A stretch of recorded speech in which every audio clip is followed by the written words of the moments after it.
지난주에는 버가모 교회에 말씀하시니가 좌우의 날선 검이다 라고 표현하셨는데, 바로 좌우의 날선 검은 말씀을 상징한다. 그래서 말씀의 능력에 관해서 아마 그러한 주제를 가지고 버가모 교회에 지금 메시지를 전하고 계신다라고 저희들이 묵상을 했습니다.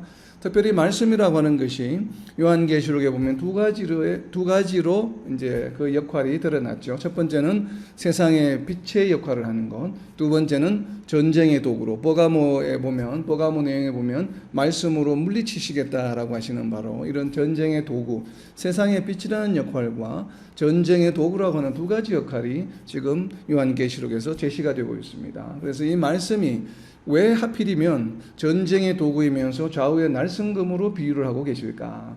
우리는 이 전쟁이라고 하는 것이 물론 많은 전쟁들이 있을 수 있지만 우리가 특별히 좀 내로우 다운해서 우리 성도를 중심으로 한 영적 전쟁으로 살펴보았습니다. 영적 전쟁 가운데서도 이런 사회적 어떤 영적 전쟁보다는 성도 자신에게, 개인의 좀 국한해서 영적 전쟁을 살펴보았는데, 바로 우리의 삶 가운데, 우리의 신앙생활 가운데, 우리의 영성 가운데 일어나고 있는 우리 안에 있는 성령님의 인도하심과 또 시시때때로 우리를 공격하는 사탄과 마귀의 유혹 간에 항상 우리가 겪게 되는 그러한 어떤 갈등, 다툼, 이것을 이제 좀 이러한 측면으로 내로 다운해서 영적 전쟁이라고 하는 측면을 살펴보았고, 바로 이러한 내적 영적 전쟁에서 중요한 도구가 바로 이 좌우의 날성검이다, 말씀이다.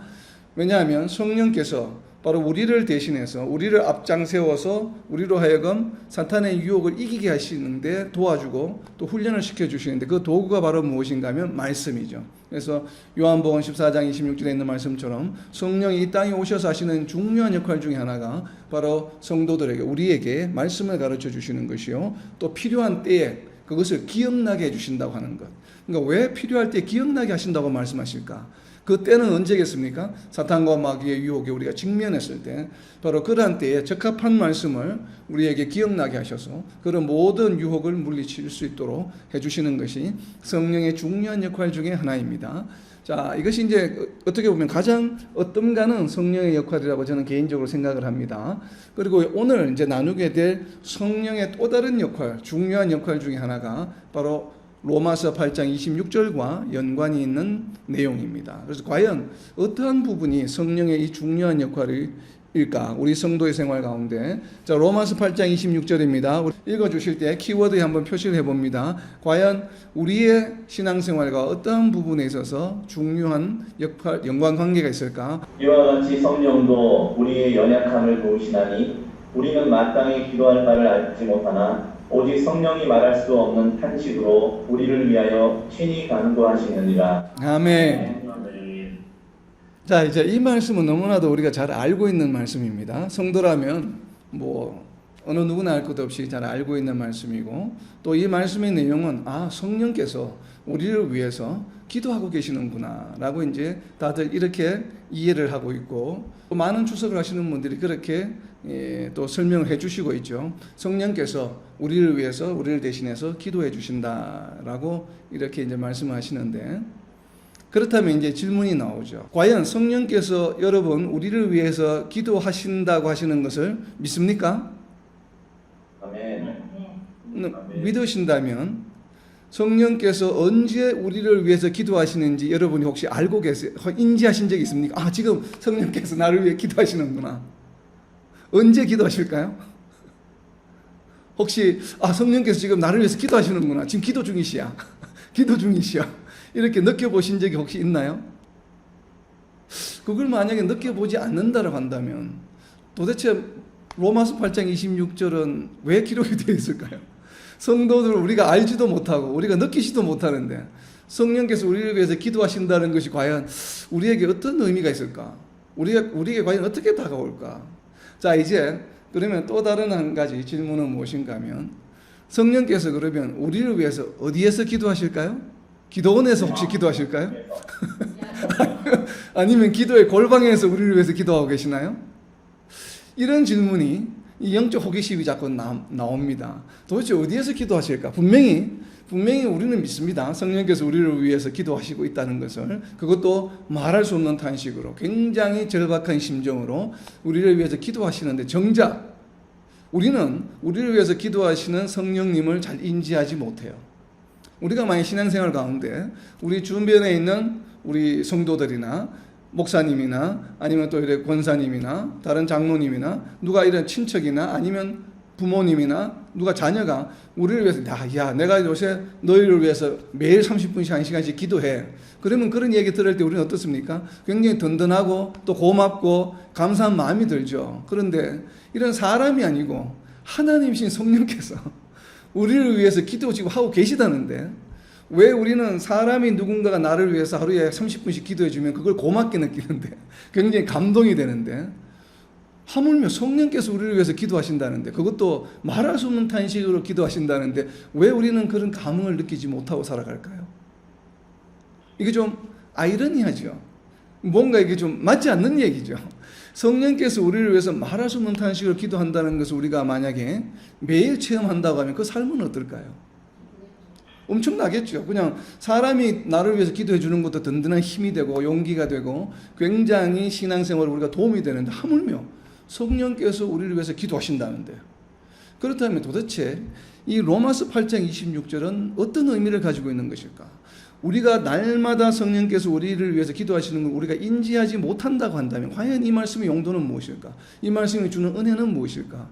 우리가 이런 것을 우리가 좀 생각해 보지 않을 수가 없습니다. 그래서 우선 오늘에 있는 이 말씀을 보면 단순히 하나님께서, 예수님께서 하나님 우편에서 우리를 위해서 기도하신다라고 하는 로마서 8장의 마지막 파트에 보면 또 그 말씀이 있습니다. 이렇게 성령께서 우리를 위해서 그냥 기도하신다고 하면 될 일을 우리가 느끼기에 불필요한 수사들이 많이 붙어 있습니다. 제가 늘 말씀을 드리죠. 성경을 읽다가 이 내용은 분명히 기도하라는 내용인데 거기에 무언가가 자꾸 이렇게 우리가 예상하지 못한, 평소에 잘 접하지 못하는 다른 수식어가 막 붙어 있을 때는 거기에 분명히 무언가의 다른 의미가 있다고 하는 것이에요. 그래서 우리가 유념해서 잘 보아야 합니다. 오늘 로마서 8장 26절의 말씀의 주제는 성령께서 우리를 위해서 기도하신다는 것이에요. 실제로 딱 그 내용 자체는. 그런데 그 앞에 보면 여러 수식어들이 붙어 있습니다. 우선 가장 먼저 나오는 수식어가 성령도입니다. 성령이 아니에요. 성령께서가 아니에요. 무엇이라고요? 성령도라고 하는 것은 무슨 뜻입니까? 여러 다른 사람입니다. 성령이 외에 누군가가 또 있다는 얘기죠. 성령도라고 하는 것은 성령 혼자서 기도하시는 겁니까? 아니면 누군가가 또 있다고 하는 것입니까? 자, 누군가가 누굴까요? 이제 이게 우리가 관심을 가지고 쳐다보아야 하는 것입니다. 분명히 표현을 성령께서, 이와 같이 성령께서 우리의 연약함을 도우시나니 이렇게 하시지 않고 성령도 우리의 연약함을 도우시나니 했다는 얘기는 성령 위에 어떤 존재가 있다고 하는 것입니다. 지금 우리의 기도에. 자, 이것을 염두에 두고 그 다음에 나오는 연약함을 도우시나니. 자, 우리가 강할 때 기도하시는 것이 아니에요. 지금 기도의 상황은 우리의 연약함을 도우시나니, 이제 나눈 것처럼 로마서 8장 앞에 나와 있는 3절에 나와 있는 우리의 육신의 연약함으로 인해서 율법을 지키지 못합니다. 자, 우리의 율법을 주신 것은 무슨 이유입니까? 모세를 통하여 우리에게 율법을 주신 것은 우리를 골탕 먹이기 위함이 아니에요. 우리를 힘들게 하기 위함이 아니에요. 우리가 성경을 쭉 읽다가 보면 우리에게 율법을 주신 이유가 있습니다. 무엇 때문에요? 우리를 구원에 이르게 하기 위해서 율법을 주셨다고 분명히 선포하고 있습니다.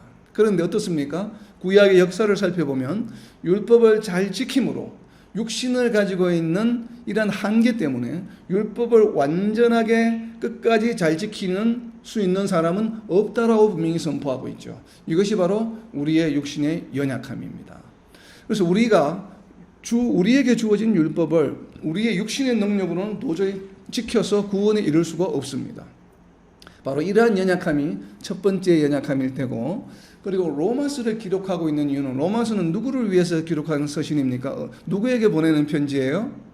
로마에 있는 성도들에게 보내는 편지입니다. 물론 여기에 대해서도 논쟁이 있습니다. 로마에 있는 성도들 혹은 로마에 있는 유대인들이다, 로마에 있는 불신자들에게 보내는 편지다, 또 이렇게 주장하시는 분들도 있습니다. 그러나 어떠한 경우가 되었든지 간에 분명히 로마에 있는 사람들에게 보내는 편지이면은 틀림이 없습니다. 어찌 성도이든 불신자이든 유대인이든 뭐 일반 사람들이든 어찌되었든 로마에 당시에 보내는 편지의 내용 중에 이 내용들이 포함이 되어 있는 것이에요. 그래서 당시에 로마 시대의 상황이 어떠했는지를 우리는 유념해야 합니다. 여러 가지로 우상이 많았고 또 그리고 로마 교회, 로마 제국으로부터 크리스찬들이 많이 핍박을 받는 상황들이에요. 보면 대체적으로 지금 이때에도. 그렇다면 이렇게 여러 가지 핍박 가운데 어렵고 힘든 상황 가운데 그리고 또 여러 가지 우상의 유혹이나 또 이 복음의 진리가 왜곡되는 이러한 거짓 선지자들이 많은 이러한 상황 가운데서 우리의 신앙을 끝까지 잘 지켜가야 하는데 신앙을 잘 끝까지 지켜가지 못하는 어렵고 힘든 상황 가운데 처해 있는 것을 말합니다. 우리가 흔히 이 로마서 8장 26절 말씀을 우리가 인용을 할 때에 적용을 할 때에 우리가 정말 세상을 살아가다가 어렵고 힘든 일을 당할 때 정말 아무것도 할 수 없을 때에 정말 우리 자신을 포기하고 싶을 때 그러한 경우에 이 말씀을 인용하고 적용하는 경우들이 종종 있습니다. 아니면 어떻게 보면 뭐 거의 다 그런 경우이겠죠. 물론 그렇게 적용하는 것이 틀린 것은 아니에요. 그렇게 우리가 인생을 살아가면서 어렵고 힘든 상황 가운데 처하는 것도 역시 성도의 삶 가운데서는 중요한 아주 그 신앙생활의 힘든 부분 중에 하나이기 때문에 분명 그것도 한 부분인 것은 맞습니다. 그러나 우리가 로마서라고 하는 것을 고려한다면 그냥 일상적인 삶 가운데서의 어렵고 힘든 상황을 의미하는 것이 아니라 신앙생활에서의 어렵고 힘든 상황을 말합니다. 그러니까 종교적인 핍박, 내 신앙생활을 방해하는 요소, 그리고 신앙을 더 이상 유지하지 못하게 하는 여러 가지 외적인 여러 가지 핍박과 그런 환경들을 말하는 것이에요. 그래서 신앙적인 어려운 상황 가운데서 정말 내가 어찌할 바를 모를 때 그때가 이 컨텍스트입니다. 그죠? 물론 그런 컨텍스트에 아까 방금 말씀드린 것처럼 세상살이가 어려워지고 경제적인 어려움, 여러 가지 또 뭐 질병의 육신의 어려움 이런 것 당연히 포함되겠죠. 한 부분으로 신앙생활을 우리가 잘 유지하기 어려운 상황이니까. 그런데 우리가 너무 세상적인 이런 어려움에만 포커스를 맞추면 안 돼요. 이것은 기본적으로는 신앙생활을 하기 굉장히 힘들고 어려운 상황, 바로 그러한 상황 가운데 어려움을 말합니다. 바로 그러한 연약함이에요. 이러한 연약함을 도우시나니 우리는 마땅히 기도할 바를 알지 못하나 오직 성령이 말할 수 없는 탓이 우리를 위하여 친히 간구하신다고 할 때 말할 수 없는 탄식으로라고 하는 말과 연약함을 도우시는 말은 결국 같은 말이에요. 그죠? 그러니까 말할 수 없는 탄식으로 기도하신다 그러면 자, 탄식한다는 탄식은 어떤 의미입니까? 탄식은 우리가 힘들 때 그냥 우리 자신도 모르게 나오는 큰 한숨을 말하죠. 탄식은 뭐 이렇게 하는 탄식, 바로 이러한 탄식인데 정말 맥을 놓고 어찌할 바를 모르는 상황, 정말 어렵다라고 하는 것이 바로 이제 탄식이잖아요. 그때 나오는 우리 자신도 모르게 나오는 소리가 탄식인데, 그렇다면 성령께서 나를 위해서 기도하실 때에 이렇게 하시면서 기도하실까요? 우리를 위해서 기도하실 때마다 사랑하는 사람 볼 때마다 하고 이렇게 또 기도하시다가 또 옆에 다른 사람 보면 또 휴 하면서 이렇게 과연 기도하실까요? 이런 의미는 아니겠죠. 성령께서 말할 수 없는 탄식으로 기도하신다는 말과 연약함을 도우시나니라고 하는 이 말은 결국 어떤 뜻인가 하면 저는 이런 식으로 해석을 해봅니다. 내가 어렵고 지금 힘든 상황이잖아요. 여기에 나 혼자가 아니라는 얘기예요. 나 혼자만 있는 것이 아니라 누구도 계셔요? 성령도 나와 지금 함께 계시는 것이에요. 내가 어떤 상황에 어떤 자리에서 어떤 환경에 처해 있다 하더라도 지금 내가 누구도 날 도와주는 사람이 없는 것 같아요. 아무도 없어요. 도저히 헤쳐나갈 길이 없어요. 막막합니다. 도저히 우리가 어떻게 이것을 견뎌내야 할까 막막하고 모르는 이 심정에 나 혼자 있지 않다는 것이에요. 누가 함께 계시다고요? 성령도 우리의 연약함을 도우시나니, 그리고 내가 하는 탄식에 성령도 함께 하신다는 의미입니다. 그러니까 성령께서 탄식을 막 후유하시는 것이 아니라 내가 우리 자신이 나도 모르게 지금 상황에서 내가 탄식할 때에 그 탄식에 누가 함께 계시다고요? 성령도 나와 함께 계시면서 나의 탄식에 지금 함께 하고 계시다는 것. 그래서 성령이 우리와 함께 하신다고 하는 것. 바로 이러한 개념에서 연약함을 도우신다, 말할 수 없는 탄식으로 우리를 위해 이러한 표현이 쓰여졌다고 저는 해석을 하고 싶습니다. 그래서 성령께서, 그래서 제가 이제 조사를 유심히 보는 것이 성령도라고 하는 것이에요. 여기서 성령 이외에 누군가의 존재는 바로 누구를 말합니까? 바로 우리 자신을 말해요. 지금 이 어렵고 힘든 상황 가운데 도저히 기도할 바를 모르겠는데, 그런데 기도할 바를 모르는데 내가 기도하고 있습니다. 기도할 수 있게 됩니다. 왜? 성령도, 성령께서 그렇게 인도해 주시고 나에게 기도할 바를 알려주신다라고 하는 의미겠죠. 그래서 여기서 말하는 말할 수 없는 탄식과 연약함을 도우신다고 하는 것은 우리와 함께 하시는, 내가 어떤 상황에 처했든지 간에 나를 혼자 내버려 두시지 않고 성령도 우리와 함께 하시는 분이시다라고 하는 것이에요. 그래서 왜 이렇게 어려운 상황 가운데서도 우리와 함께 하시는 성령님께서 때로는 이렇게 하시는 이유는 결국 기도하시는 내용 때문에 그런데, 우리가 잘 되게 되기를, 우리가 무언가에 이르기를 원하기 때문에 우리와 함께 기도하시는 것이에요. 이런 어려운 상황 가운데서도. 그렇기 때문에 때로는 성령께서는 우리의 일상 가운데, 우리의 삶 가운데서 어떤 때는 우리로 하여금 어렵고 힘든 상황에 처하게 하시기도 합니다. 왜냐하면 성령과 함께 하시면서 우리를 더욱더 하나님께로 가까이 나아오게 하기 위해서, 하나님과의 관계를 더욱더 돈독히 하기 위해서 때로는 이런 어렵고 힘든 상황도 사용하시기도 하신다라고 하는 것이에요. 이것을 어디에서 알 수 있냐면 고린도후서 12장 9절입니다. 어떤 부분이 이런 부분이 있는지 한번 체크해 보시기 바랍니다. 고린도후서 12장 9절과 10절입니다. 나에게 이르시기를 내 은혜가 내게 축하리다. 이는 내 능력이 약한 데서 온전하여지니라 하시니라. 그러므로 도리어 크게 기뻐함으로 나의 여러 약한 것들에 대하여 자랑하니 이는 그리스도의 능력이 내게 머물게 하려 함이라. 그러므로 내가 그리스도를 위하여 약한 것들과 능력과 공식과 박해와 공고를 기뻐하노니 이는 내가 약한 그때에 강하니라. 아멘. 여기에 보면 약한 것들이 나오죠. 그리스도를 위하여 약한 것들과 능력과 궁핍과 박해와 공고를 기뻐한다라고 바울 사도는 고백하고 있습니다. 왜 그렇습니까? 이러한 어렵고 힘든 상황 가운데 누가 함께 하시기 때문에 성령이 우리와 함께 하시고 예수님과 하나님의 능력이 우리 삶 가운데 나타나서 오히려 내가 약함 가운데 더욱더 강하게, 여기서 강하게 살아간다, 강하다는 것은 어떤 의미겠습니까? 내가 세상 가운데 사회에 나갔을 때 내 경쟁자를 물리칠 수 있다, 이런 강함이에요? 아니죠. 그런 강함이 아니라 이 강함은 무엇에 관한 강함입니까? 나의 신앙에 대한 강함이에요. 하나님과 나와의 관계가 더욱더 강해진다고 하는 것입니다. 바로 내가 연약할 때에, 세상 가운데 삶 가운데 어렵고 힘든 상황과 핍박 가운데 있을 때에 오히려 성령께서 나를 도와주시고 또 말씀으로 나를 채워주셔서 내가 더욱더 하나님과의 관계가 더욱더 권고해지고 강해진다라고 하는 의미입니다. 바울 사도는 바로 이것을 사모한 것이죠. 하나님과의 관계가 세상의 어떠한 모든 상황이나 이러한 것들보다도 우선이 되고, 그것을 강하게 하는 데는 오히려 세상 가운데서 내가 조금 어려움을 겪고 핍박을 받고 경제적으로 어렵고 상황 가운데 무언가 손해보는 것 같고 이런 어려움을 당하더라도 괜찮다, 그것이 오히려 기쁘다. 왜? 그것을 통해서 나는 오히려 더욱더 하나님께 가까이 갈 수 있기 때문에 그렇다라고 이야기합니다. 이것이 참된 신앙 생활이자 성도의 모습이겠죠. 자, 그렇다면 우리가 지금 살펴본 로마서 8장 26절은 우리가 어디에서 어떻게 기도하는가, 물론 이것도 중요하겠지만 더욱더 중요한 것은, 궁금한 것은, 그럼 도대체 성령님께서는 무엇을 나를 위해서 기도하실까? 그 기도의 내용이 대단히 중요하겠죠. 기도의 내용이 무엇인지를 우리가 한번 살펴볼 필요가 있습니다.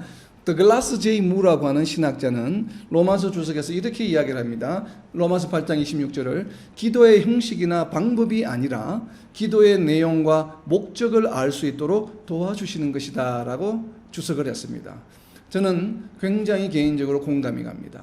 그래서 이 더글라스 J. 무라는 분은 이 로마서를 주석하는데 어떻게 보면 좀 전 세계적으로 이 잘 되었다라고 평가받는 탑 10 중에서도 특별히 1위를 하시는 분입니다. 가장 로마서 주석을 잘 하셨다라고 평가를 받는 분이신데, 바로 이분이 주석한 내용에 보면 바로 방금과 같이 로마서 8장 26절 말씀은 기도의 방법이나 형식에 관한 이야기가 아니라, 우리가 자꾸 이제 탄식하며 기도한다 이렇게 하니까 우리가 열심으로 기도해 주시는구나, 자꾸 우리는 이렇게 많이 생각을 하는데, 그러한 기도의 방법이나 형식이 아니라 기도의 내용이다. 무엇을 기도하시는가, 우리를 위해서 기도의 내용과 목적을 알 수 있도록 도와주시는 말씀이다 라고 이야기를 주석을 합니다. 저는 개인적으로 공감이 갑니다. 로마서 8장 26절 말씀을 볼 때 우리는 도대체 우리를 위해서 무엇을 기도하실까, 이 내용에 관심을 가져야 합니다. 그래서 이 기도의 내용은 여러분들이 아마 이 한 주간에 8장 26절을 묵상하시면서 8장 26절을 많이 묵상하셨죠. 거기서 8장 26절에서 머물지 않고 8장 27절에 가면 나와 있습니다. 다 내용들이 무엇을 기도하는지 기도의 내용이 바로 다 설명이 되어 있습니다. 자, 로마서 8장 27절 무엇을 기도하시는지 한번 보세요. 마음을 살피시는 이가 성령의 생각을 아시나니 이는 성령이 하나님의 뜻대로 성도를 위하여 간구하십니다. 아멘. 간구하시는 내용이 나와 있죠. 무엇을 간구하십니까? 성령이 하나님의 뜻대로 성도를 위하여 뭐 하신다고요? 간구하십니다. 간구하신 내용이 뭡니까? 하나님의 뜻이에요. 우리가 뭐 어떤 직장을 잘 다니고 돈을 많이 벌고 뭐 자녀가 잘 되고 내가 잘 되고 이런 것을 기도하시는 게 아니에요. 우리 많은 성도들, 성령께서 자꾸 우리를 위해서 그런 것을 기도해 주시지 않을까라고 하는 기대를 갖기 쉬운데, 물론 그것이 하나님의 뜻에 맞는 내용이라면 당연히 포함이 되겠죠. 그러나 기본적으로는 분명히 설명하고 있죠. 27절에서 하나님의 뜻대로 성도를 위하여 간구하십니다. 하나님의 뜻대로. 자, 그리고 또 여기서는 이제 간구하신다는 표현이 되어 있는데 8장 26절에 보면 좀 생소한 표현이죠. 우리를 위해서 탄식하신다. 탄식하시면서 친히 간구하신다라고 되어 있는데, 이 간구한다는 단어는 이 지금 8장 26절에 나와 있는 간구라는 단어와 8장 27절에 나와 있는 간구하신다는 내용은 다른 단어입니다. 그러니까 한글로는 다 동일하게 번역이 되어 있는데 8장 26절에 나와 있는 간구하다는 단어는 신약 성경에 단 한 번밖에 나오지 않는 단어입니다. 그러니까 8장 26절에만 나오는 단어입니다. 헬라어 언어가 8장 26절에 나와 있는 간구하다는 단어는 후페렌투거 카네이라고 하는 단어인데, 이 후페렌투거 카네이라고 하는 단어는 탄원하다라는 얘기예요. 우리가 법정에 보면은 무언가 잘못한 사람이 있으면 재판장에 탄원서를 쓰죠. 바로 그런 것처럼 탄원하다라고 하는 의미를 가지는 단어예요. 그래서 하나님께 탄원한다는 얘기겠죠. 어렵고 힘든 상황 때문에 탄원한다는 것은 본인을 위한 것이 아니죠. 누군가를 위해서 대신 이야기해 주는 것을 우리는 탄원한다고 그러죠. 바로 그런 것처럼 성령께서 우리를 위해서 대신 해준다는 개념으로 이렇게 탄원한다라고 하는 단어가 쓰였습니다. 그런데 이제 27절에는 간구하다라고 이제 기도한다는 내용으로 이제 바꾸어서 설명이 되고 있습니다. 그 간구하는 내용이 하나님의 뜻대로 성도를 위하여 간구하시는 것이에요.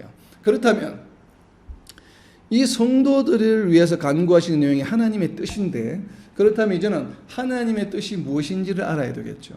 이것이 바로 기도의 내용이거든요. 성령께서 하시는 기도의 내용. 그렇다면 하나님의 뜻이 과연 무엇일까? 하나님의 뜻을 가장 잘 표현하는 것은 예수님께서 하나님의 뜻을, 아버지의 뜻을 직접 선포하신 말씀이 있습니다. 요한복음 6장 40절입니다. 내 아버지의 뜻은 아들을 보고 믿는 자마다 영생을 얻는 그것이니 마지막 날에 내가 이를 다시 살리리라 하십니다. 아멘.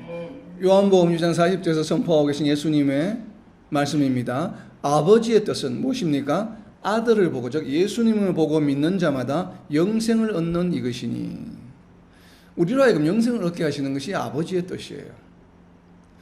그리고 마지막 날에 내가 이를 다시 살리리라 하시니라. 두 가지입니다. 첫 번째는 무엇입니까? 예수님을 믿고 영생을 얻는 것이고, 두 번째는 마지막 날에 내가 다시 부활시켜서 나와 함께 영원히 존재하리라, 살리라라고 하는 것이에요. 이 두 가지가 아버지의 뜻입니다. 근데 왜 두 가지로 말씀을 하실까? 이제 궁금하죠. 왜냐하면 우리는 우리가 예수님을 믿음으로 구원을 받으면 영생을 얻었다라고 생각을 합니다. 그리고 이 얻은 영생은 잃어버리지 않는다고 생각하기 때문에 예수님이 재림하시고 당연히 우리는 부활해서 예수님과 함께 영원히 존재할 것이라는 것이 우리 장로교 신앙입니다. 그러나 이제 감리교 신앙에서는 구원이 완성되어 가서 부활함으로 예수님과 함께 할 때에 그때 구원이 완성이 이루어진다. 그래서 구원은 완성되어 가는 것이다 라고 이렇게 이야기를 하고 있고, 또 이렇게 얻은 구원은 우리가 무언가를 잘못하고 죄를 짓게 되면 구원을 잃어버릴 수도 있다라고 또 생각하는 교단도 있습니다. 그러나 우리 장로교에서는 한번 얻은 구원은 잃어버리지 않는다는 신앙관을 저희들은 가지고 있습니다. 뭐 어찌되었든 간에 어떤 교단이든지 간에 상관없이 예수님께서 하신 말씀은 두 가지였습니다. 예수님을 믿고 영생을 얻는 것이요, 또 두 번째는 나중에 예수님이 재림하실 때 부활해서 영원히 함께 존재하는 것, 함께 살아가는 것, 이 두 가지 결국은 우리의 영생에 관한 것이에요. 그렇죠? 우리의 영생에 관한 것이 바로 하나님의 뜻입니다. 자, 이 대표적인 뜻이고, 성경에는 하나님의 뜻을 나타내는 성경 구절들이 여러 구절이 있습니다. 그래서 오늘은 몇 가지만, 한 서너 가지만 살펴보겠습니다. 자, 두 번째는 데살로니가전서 4장 3절입니다. 데살로니가전서 4장 3절 말씀입니다. 하나님의 뜻은 이것이니 너희의 거룩함이라 곧 음란을 버리고. 자, 데살로니가 전서 4장 3절에서 말하는 하나님의 뜻은 무엇이라고 말합니까? 성도들의 거룩함이다라고 이야기를 합니다.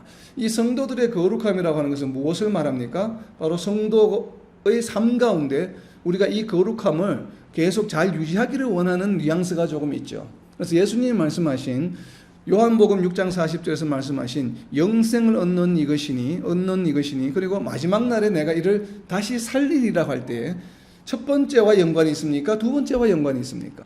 첫 번째와 두 번째 모두와 연관이 있죠. 그러니까 우리가 어떻게 거룩해질 수 있습니까? 예수님을 믿음으로 죄 사함을 받음으로 거룩해지는 것이죠.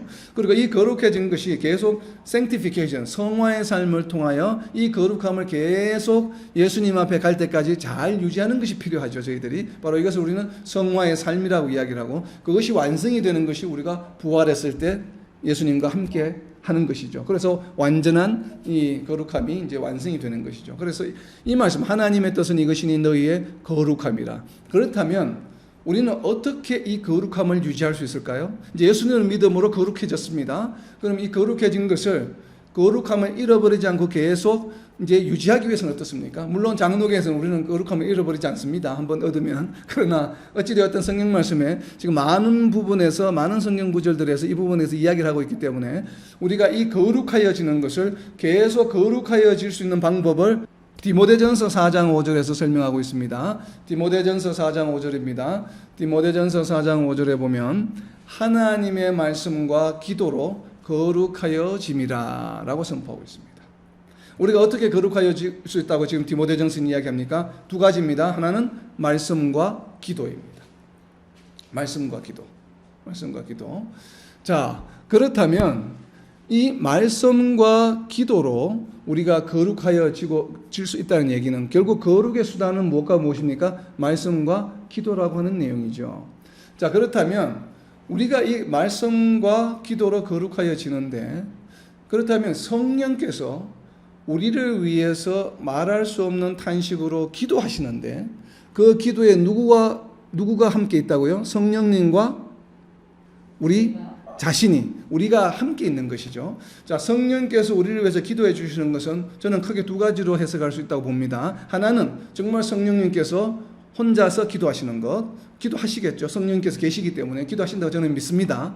근데 이것을 좀 내로우 다운해서 우리의 성도의 삶 가운데서 좀 적용을 내로우 다운해서 하면은 성령께서 말할 수 없는 탄식으로, 성령도 말할 수 없는 탄식으로 기도하신다는 얘기는 어디에서 기도하시는 것입니까?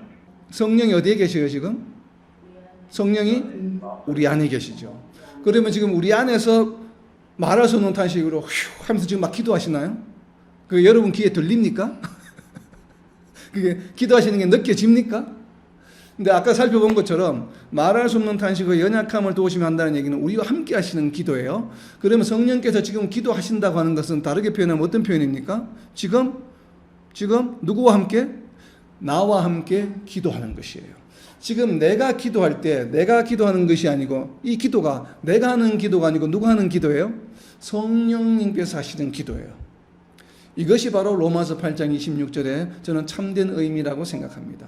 우리가 정말 내가 무엇을 기도해야 될지 몰라요. 그런데 가만히 앉아서 눈을 감고 묵상하고 말씀을 읽다가 보면 기도의 입술이 열리죠.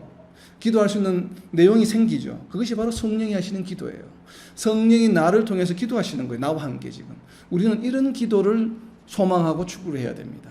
우리가 그냥 막 생각나는 대로 내 생각대로 막 하는 기도가 물론 그런 기도도 필요하겠지만 그러한 기도보다는 조금 기도할 때 차분하게 기다리면서 성령이 우리의 영과 함께 기도하시는 것. 로마서 8장 16절 말씀이 있잖아요. 성령께서 우리의 영과 함께 더불어 세상을 향하여 하나님의 자녀임을 드러내는 것이에요. 그것이 바로 무엇인가 하면 우리가 함께 기도할 때도 마찬가지로 성령께서 혼자 일방적으로 나는 딴짓하고 있는데 성령이 내 안에서 막 기도하시는 게 아니에요.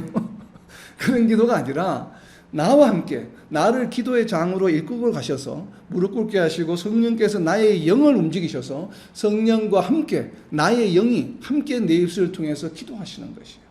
그것이 때로는 어떻게 나타납니까? 때로는 방언으로 나타나기도 하죠. 그것이 바로 성령이 인도하시는 기도이죠. 방언의 기도가. 그러면서 그렇게 기도할 때에 때로는 내 입술을 통해서 내가 정말 내가 어떻게 이런 기도를 하지? 지금 나도 모르게 막 그런 기도가 나올 때가 있다 이 말이에요. 우리가 기도할 때 보면 내가 요걸 기도해야지 요걸 기도해야지 이렇게 기도할 때도 있지만 그런데 우리가 기도하다 보면 나 자신도 모르게 막 기도하는 내용들이 있죠.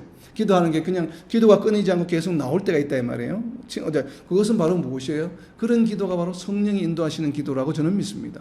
그래서 우리가 어떤 의도나 어떤 센텐스를 가지고 기도하는 기도도 있겠지만 성령께서 나를 인도해 주셔서 하시는 기도가 바로 이 성령이 인도하시는 기도다라고 하는 것이에요. 그리고 이 기도는 어떤 기도라고 이야기했습니까? 하나님의 뜻대로 하는 기도라는 것이에요. 그리고 이 하나님의 뜻은 어디에 기록이 되어 있습니까? 하나님 뜻은 어디에 보면 알 수 있어요? 지금 우리가 살펴본 것처럼 하나님의 뜻은 다 말씀에 기록이 되어 있어요. 결국은 성령께서 말할 수 없는 탄식으로 성령도 나와 함께 하시는 그 기도의 내용은 무슨 내용입니까? 말씀대로 하는 기도예요.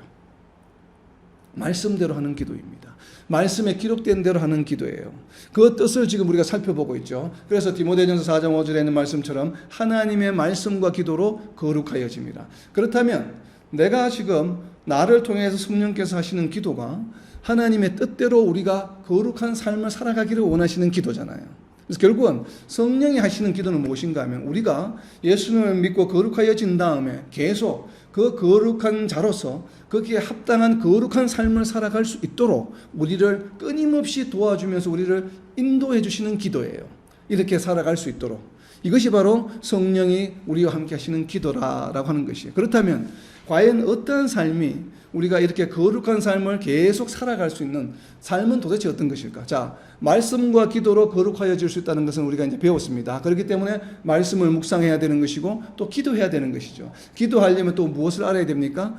어떻게 기도해야 되는 기도의 내용이 말씀에 기록되어 있기 때문에 그래서 디모데전서에서 말씀과 기도로 거룩하여질 수 있다라고 표현하고 있는 것입니다.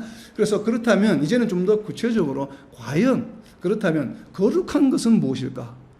우리가 거룩이라고 하는 거룩은 무슨 뜻이에요?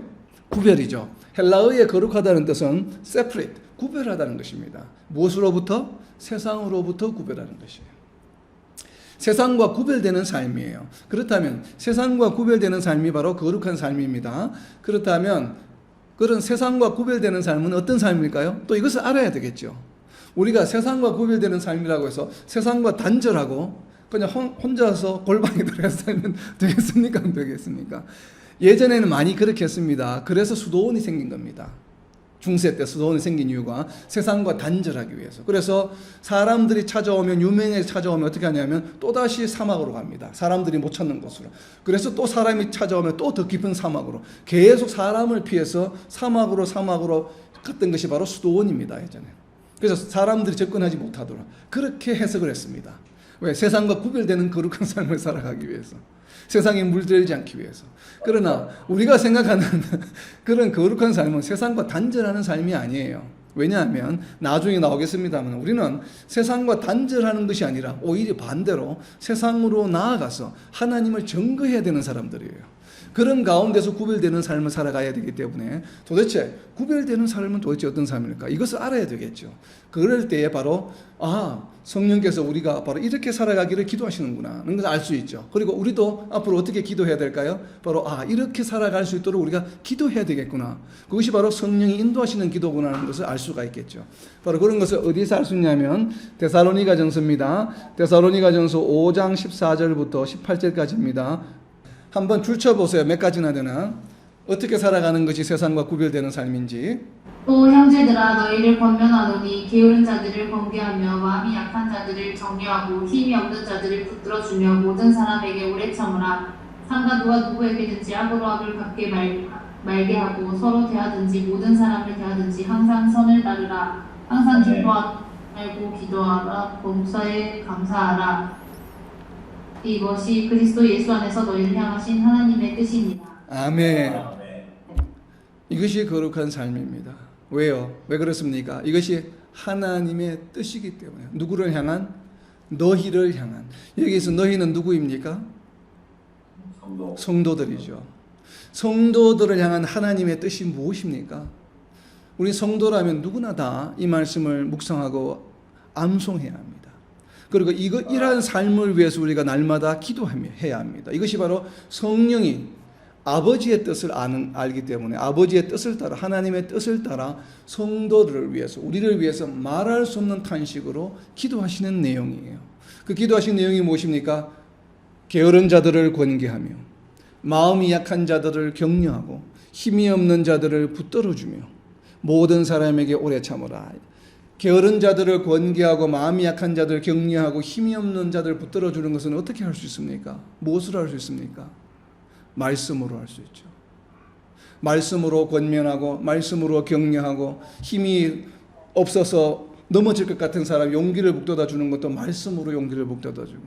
그래서 이것이 말씀이에요. 지금 데살로니가전서 5장 14절에 이야기하는 내용들은 전부가 말씀과 연관이 되는 행동들입니다. 우리가 말씀으로 권계하고 말씀으로 격려하고 말씀으로 붙들어주고 또 어떤 사람들이 잘못했을 때는 우리가 어떻게 해요? 말씀으로 참고. 15절입니다.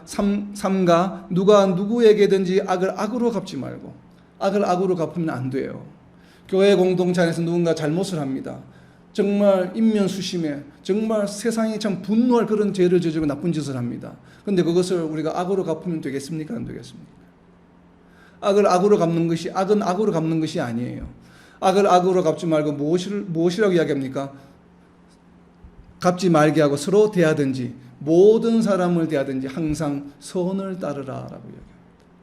이것이 세상과 구별되는 논리입니다. 세상의 논리는 악을 악으로 갚기도 하고 원수를 원수로 갚기도 하고 또 악을 징계하기도 하고 또 막 이렇게 심판하기도 하고 정죄하기도 합니다. 그러나 구별된 삶, 거룩한 삶은 선을 따르라, 선으로 행하라, 그 사람들을 격려하라, 약한 자들을 붙들어 주어라, 죄를 짓는 자를 용서하고 사랑하라, 원수를 사랑하라라고 말씀하십니다. 이것이 구별되는 삶이에요. 이것이 바로 거룩한 삶이에요. 그리고 이어지는 내용은 무엇입니까? 항상 기뻐하라. 그러니까 항상 기뻐하는 것이죠. 그리고 이를 위해서는 쉬지 말고 기도해야 돼요. 왜냐하면 기도하지 않으면 우리가 사탄과 마귀의 유혹에 빠지기 때문에. 왜 기도해야 합니까? 기도하는 이유는 무엇이에요? 기도가 나 혼자 사는 기도입니까? 누구도? 성령도 함께 하시기 때문에 기도하라는 것이에요. 기도하라고 하는 의미는 무엇인가 하면 야야야야 너 빨리 지금 너 혼자 있지 말고 빨리 성령과 함께 해. 이 말씀이에요. 우리가 기도하라고 하는 그 말씀은 성경에서 기도하라는 말씀은 너 혼자 있지 말고 지금 너 혼자 그렇게 벌벌 떨고 있거나 너 혼자 분노하거나 너 혼자 걱정 근심하지 말고 누구와 함께? 성령도 빨리 성령과 함께 네가 지금 견디고 있는 네가 느끼고 있는 불안함 네가 견디고 있는 탄식 네가 견디고 있는 어려움을 빨리 성령과 함께 나누어라. 그러면 성령께서 어떻게 하신다고요?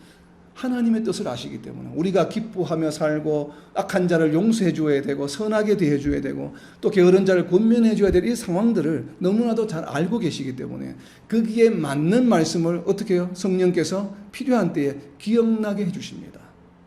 그리고 말씀을 가르쳐 주십니다. 그렇게 해서 나도 모르게 그에 대한 기도를 하게 합니다. 그 사람을 용서하는 기도를 하게 합니다. 그 사람을 위한 기도를 하게 합니다. 이것이 성령이 인도하시는 기도예요. 그렇기 때문에 어떻게 해야 합니까? 쉬지 말고 기도해야 되는 것이에요. 쉬지 말고 기도하라는 얘기를 바꿔 말하면 무엇이에요? 쉬지 말고 성령과 함께 하라는 것입니다. 그죠? 그리고 범사에 감사하라. 범사에 감사할 수밖에 없죠. 성령이 나와 항상 함께 하시며 모든 내가 할 바를 가르쳐 주시고 인도해 주시기 때문에 우리는 이러한 인도하심에 늘 감사할 수밖에 없죠. 이것이 바로 그래서 무엇이에요? 그리스도 예수 안에서 세상 가운데 있는 것이 아니에요. 그리스도 예수 안에서 너희를 향하신 하나님의 뜻이니라. 이렇게 할 때에 우리의 삶이 어떻게 됩니까? sanctification, 성화의 삶을 살아갈 수 있는 것입니다. 우리의 혼자의 힘으로 육신의 연약함을 가지고 있기 때문에 어떠한 경우에도 우리는 거룩한 삶을 살아갈 수가 없습니다. 그런데 어떻게 살아갈 수 있습니까? 쉬지 말고 기도할 때에, 성령과 함께 할 때에 성령께서 말씀으로 우리를 가르쳐 주시고 일깨워 주시고 우리와 함께 기도하시면서 우리를 위로해 주시고 우리를 올바른 길로 인도해 주시기 때문에 우리는 거룩한 삶을 살아갈 수 있는 것이에요. 그렇기 때문에 거룩하여 줄 수 있는 방법 두 가지가 무엇입니까? 말씀과 기도인 것이에요. 그죠? 기도가 그냥 혼자는 기도가 아니에요. 성령이 함께 하시는 기도예요. 말씀과 기도, 거룩하여 줄 수 있는 건 바로 이것이 다르게 표현하면 성령 충만한 삶을 살아가는 삶입니다. 성령 충만한 삶이 무엇이었습니까? 성령의 인도하심대로 가는 삶이죠. 성령께서 가르쳐 주시는 말씀을 배우는 삶이죠. 그리고 성령께서 우리를 위해서 하나님의 뜻에 따라 기도할 수 있는 방법을 가르쳐 주실 때 그 방법대로 기도하는 것을 말하죠. 이것을 우리는 통틀어서 성령 충만하다라고 이야기하는 것입니다. 정말 성령 충만한 삶을 살아가기 위해서는 말씀과 기도가 필요합니다. 빌 스레이셔라고 하는 신학자는 조셉 스토웰이라고 하는 분과 같이 쓴 책에서 무엇이라고 표현하고 있냐면 성경을 통하지 않고서는 하나님의 뜻을 알 수 있는 방법은 없다라고 이야기합니다. 동의하십니까? 저는 공감이 갑니다. 성경을 통하지 않고서는 하나님의 뜻을 알 수 있는 방법이 저는 없다고 생각합니다. 물론 기도하면 기도 응답으로 가르쳐 주시기도 하시겠죠. 그러나 그 기도의 응답도 기도의 내용도 어디에 근거해야 합니까? 성령도 함께하는 기도여야 합니다. 결국은 말씀대로 기도할 때에 우리가 이러한 기도의 응답도 받고 또 이러한 성도의 삶을 거룩한 삶을 살아갈 수 있는 것입니다. 자, 이제는 지금까지는 말씀이 어떻게 역사하는가? 이 말씀의 능력이죠. 우리의 성령께서 가르쳐 주시고 성령 충만하게 이끌어 주시고 기도의 생활도 이끌어 주시는 이것이 바로 말씀의 능력입니다. 바로 이것이 버가모 교회의 주제인데 그렇다면 이제는 반대로 성령 충만하지 않는 삶을 살아갈 때 어떤 결과가 나타날까? 성령 충만한 삶을 살아갈 때는 바로 이렇게 거룩한 삶을 살아갑니다. 데살로니가 전서에서 이야기하는 것처럼. 그렇다면 반대로 성령 충만하지 못한 삶은 어디에 나타나 있냐면 로마서 1장 28절에 있습니다. 로마서 1장 28절입니다. 제가 읽겠습니다. 또한 그들이 마음에 하나님 두기를 싫어하며 하나님께서 그들을 그 상실한 마음대로 내버려 두사 합당하지 못한 일을 하게 하셨으니. 자, 마음에 하나님 두기를 싫어한다는 얘기는 기본적으로 첫 번째는 불신자들을 말합니다. 유대인들을 말합니다. 율법주의자들, 예수님을 믿지 않는 자들, 부정하는 자들을 말합니다. 그리고 좀 확대하면 예수님을 믿는 자들 가운데서도 때로는 하나님을 마음에 두기를 즐거이 하지 않는 자들, 말씀을 잘 묵상하지 않는 자들, 그리고 그냥 대문대문 그냥 뭐 썬데이 크리스찬처럼 그런 삶을 살아가는 자들, 평소의 삶 가운데 구별되는 거룩한 삶이 아니라 그런 삶이 나타나지 않는 자들, 저는 이렇게까지 확대해서 해석을 하고 싶습니다. 왜냐하면 로마서 1장 2장에 보면 실제로 이러한 행동들을 성도들도 한다라고 선포하고 있기 때문에 그렇습니다. 자, 로마서 1장 28절에 마음에 하나님 두기를 싫어하면 나타나는 현상 21가지를 로마서 1장 29절부터 31절까지 선포하고 있습니다. 제가 읽겠습니다. 29절입니다. 곧 모든 불의, 추악, 탐욕, 악의가 가득한 자요, 시기, 살인, 분쟁, 사기, 악독이 가득한 자요, 수군수군하는 자요, 비방하는 자요, 하나님께서 미워하시는 자요, 능욕하는 자요, 교만한 자요, 자랑하는 자요, 악을 도모하는 자요, 부모를 거역하는 자요, 그들이 이 같은 일을 행하는 자는 사형에 해당한다고 하나님께서 정하심을 알고도 자기들만 행할 뿐만 아니라 또한 그런 일을 행하는 자들을 옳다 하느니라. 아멘. 하나님을 마음에 두기를 싫어하는 자들이 나타난 21가지는 바로 이와 같은 것들입니다. 우리가 뭐 살인하거나 분쟁하거나 사기하거나 악독한 일은 하지 않지만 이런 일은 보통 일반 성도들은 잘 하지 않죠. 그러나 거기에 보면 29장 마지막에 무엇이 있습니까? 수군수군하는 자요. 30절 처음에는 무엇이 있습니까? 비방하는 자요. 이거는 우리들이 많이 저지르는 죄악들입니다. 그런데 중요한 것은 무엇입니까? 지금 바울 사도는 수근수근하는 것과 비방하는 것이 살인과 동급으로 보고 있습니다. 우리 세상 기준은 도무지 이해가 되지 않는 것이지만 왜 수근수근하는 것과 비방하는 것을 살인과 분쟁과 사기와 이런 것과 동급으로 보고 있을까? 그리고 그 결과는 사형이라고 이야기하고 있을까? 바로 불못에 던져지는 행위라고 이야기하고 있습니다. 성도들의 입장에서는 오퍼레이셔널 돼서 영적 죽음에 해당하는 행위들입니다. 이것은 왜 그런가 하면 이런 21가지가 살인과 수근수근하는 것, 비방하는 것이 세상적인 기준으로는 그 결과가 뭐 강약의 정도의 차이가 있을지 모르겠지만 기본적으로 수근수근하는 것이나 살인하는 것이나 이것의 동기는 무엇인가 하면 마음에 하나님 두기를 싫어하기 때문에 일어나는 현상이라고 하는 것이에요. 그렇기 때문에 동급으로 취급하는 것입니다. 마음에 하나님 두기를 절개하는 자, 말씀을 절개 묵상하는 자, 이러한 자들, 쉬지 않고 기도하는 자들에게는 이러한 현상이 나타나지 않기 때문에 그렇습니다. 그러면 이제 우리의 삶을 되돌아볼 수 있죠. 내가 지금 마음에 하나님 두기를 싫어하나 좋아하나? 지금 이 21가지 중에 내가 뭔가를 하고 있다고 그러면 지금 뭐예요? 지금 내 상태가 어떤 상태예요? 아, 마음에 하나님 두기를 싫어하는 상태구나. 그럼 빨리 깨달아야 되겠죠. 무엇을 해야 됩니까? 쉬지 말고 기도할 때구나. 내가 지금 성령님께서 나와 함께 기도하기를 원하. 성령님의 도움이 필요한 때구나. 성령도 나와 함께 기도하셔서 나를 빨리 바른 길로 인도해 주셔야 되는구나. 이것을 우리는 빨리 이 알람을 캐치할 수 있어야 합니다. 우리의 삶 가운데 이러한 모습이 드러날 때 즉시로 돌아와서 기도해야 합니다. 쉬지 말고 기도하면서 올바른 길로 정말 마음에 하나님 두기를 좋아하는 자들의 삶, 그러한 삶이 어디에 있었습니까? 데살로니가전서에 있었죠. 약한 자를 도와주고 건면해주고 건인계하고 그리고 항상 기뻐하고 감사하고 기도하는 이러한 삶으로 돌아와야 하는 것입니다. 바로 그것을 깨워주는 말씀이 이 로마서의 말씀입니다.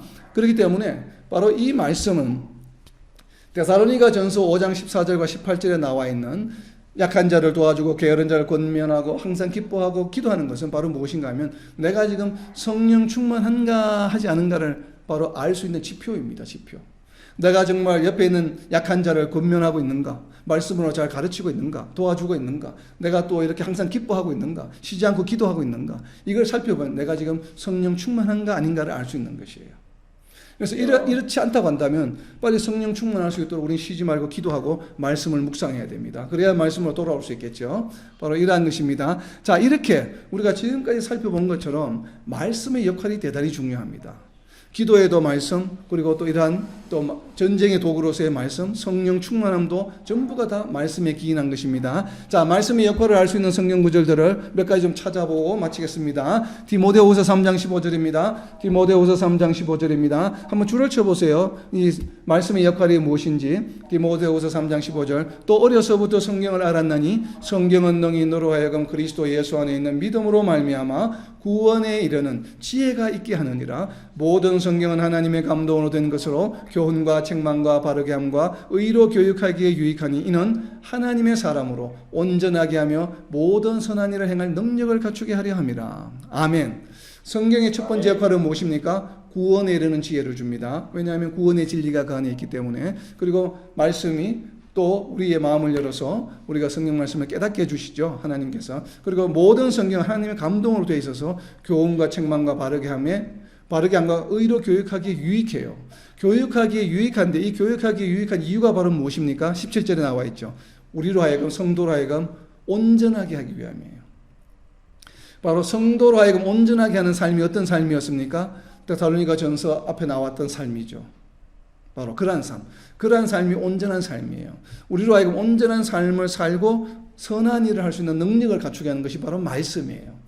그러니까 정말 우리가 성도로서 온전한 삶과 선한 능력을 갖춘 삶을 살아가기를 원한다면 무엇을 해야 됩니까? 말씀을 묵상해야 되는 것입니다. 이것이 바로 말씀의 중요한 역할입니다. 또 말씀의 또 다른 역할 중에 하나는 히브리서 4장 12절에 있습니다. 히브리서 4장 12절입니다. 하나님의 말씀은 살아있고 활력이 있어 좌우에 날선 어떤 금보다도 예리하여 혼과 영과 및 관절과 골수를 찔러 쪼개기까지 하며 또 마음의 생각과 뜻을 판단하나니.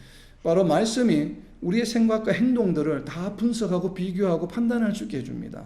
이것이 바로 우리로 하여금 성화의 삶을 살아갈 수 있는 수단의 역할을 말씀이 하는 것이죠. 자, 그리고 지금까지는 말씀의 역할과 말씀의 수단, 성화의 수단, 이것은 우리가 참 웬만한 성도들이랑 다 알고 있는 내용입니다. 말씀의 역할 중에 다음에 이어지는 내용은 의외로 의외로 성도들이 잘 모르고 있는 말씀의 역할입니다. 그런데도 우리 성도들은 이렇게 되기를 대단히 원하면서도 내가 어떻게 하면 이것을 누릴 수 있을까를 잘 모르는 경우가 있어요. 바로 어디에 나와 있는 말씀인가 하면 요한복음 15장 7절에 있는 말씀입니다. 말씀의 굉장히 중요한 역할 중에 하나입니다. 요한복음 15장 7절입니다. 너희가 내 안에 거하고 내 말이 너희 안에 거하면 무엇이든지 원하는 대로 구하라. 그리하면 이루리라. 아멘. 무엇이에요? 기도에 응답받는 원리입니다. 우리가 예수님 안에 거하고 예수님의 말씀이 우리 안에 거하면 무엇 한다고요? 무엇이든지 구하는 대로 응답받는다는 것이에요.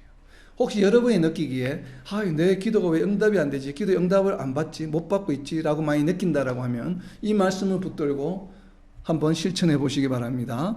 너희가 내 안에 가고 예수님 안에 가고 우리는 예수님을 믿고 있기 때문에 다 예수님 안에 거하죠. 그리고 사랑하면 예수님 안에 거하는 것이죠. 그리고 다음은 무엇입니까? 예수님의 말씀이 우리 안에 거해야 합니다. 항상 우리 마음에 하나님 두기를 즐거워해야 합니다. 말씀을 묵상하고 말씀을 우리 안에 두고 묵상하기를 즐거워하면 구하는 대로 이루리라고 말씀하고 있습니다. 자, 그리고 다음에 있는 또 말씀의 역할은 로마서 15장 4절입니다. 로마서 15장 4절 말씀.